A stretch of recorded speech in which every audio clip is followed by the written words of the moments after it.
आज ठीक 1 महीना हो गया नरेंद्र मोदी की सरकार बने। आज ही के दिन जून में उन्होंने अपने पद की शपथ ली थी। तो इस 1 महीने में क्या हुआ?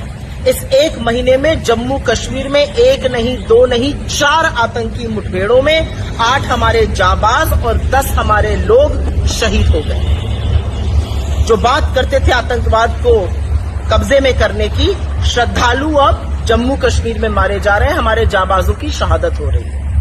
इस 1 महीने में जलपाईगुड़ी में एक बड़ा रेल हादसा हुआ। सोचा था कि पिछली बार बालासोर के हादसे से कुछ सीखेंगे, नील बटा सन्नाटा सीखा गया। जलपाईगुड़ी में फिर 40-45 लोग मर गए। इस 1 महीने में पेपर लीक की तो मानो आपदा आ गई हो, महामारी आ गई हो। इस 1 महीने में नीट की परीक्षा का पेपर लीक हुआ, उसके बाद नेट का पेपर लीक हुआ, फिर CSIR नेट स्थगित करना पड़ा, नीट की PG स्थगित करनी पड़ी। अरे दिल्ली विश्वविद्यालय अपना लॉ का एग्जाम नहीं करा पा रहा है। पेपर लीक की महामारी है, मोदी जी कहते हैं सब ठीक है। इस 1 महीने में दाल का, आटे का, दही का, सबका दाम बढ़ा, CNG का दाम बढ़ा, टोल टैक्स का दाम बढ़ा।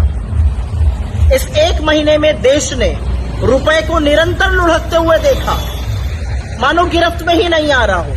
जो कहते थे कि जैसे जैसे रुपया गिरता है प्रधानमंत्री की प्रतिष्ठा गिरती है, उनको सोचने पे मजबूर होना पड़ेगा कि प्रतिष्ठा किस गोते में चली गई। इस 1 महीने में बेरोजगारी ने 8 महीने का रिकॉर्ड तोड़ दिया। लेकिन क्या मोदी जी को फर्क पड़ता है? उनको कोई फर्क नहीं पड़ता। महंगाई से आप जूझिए, पेपर लीक की महामारी से आपके बच्चे जूझे, बेरोजगारी से इस देश का युवा जूझे, हिंसा और नफरत से मणिपुर जूझे।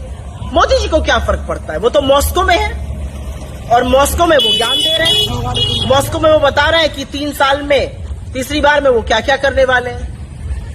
आतंक आपसे रुक नहीं रहा है, आतंकवादी आपसे कंट्रोल नहीं हो रहे हैं, महंगाई को कंट्रोल करना आपके बस की बात नहीं है, रुपया को आप मजबूत नहीं कर पा रहे हैं। तो आप करने क्या आए हैं?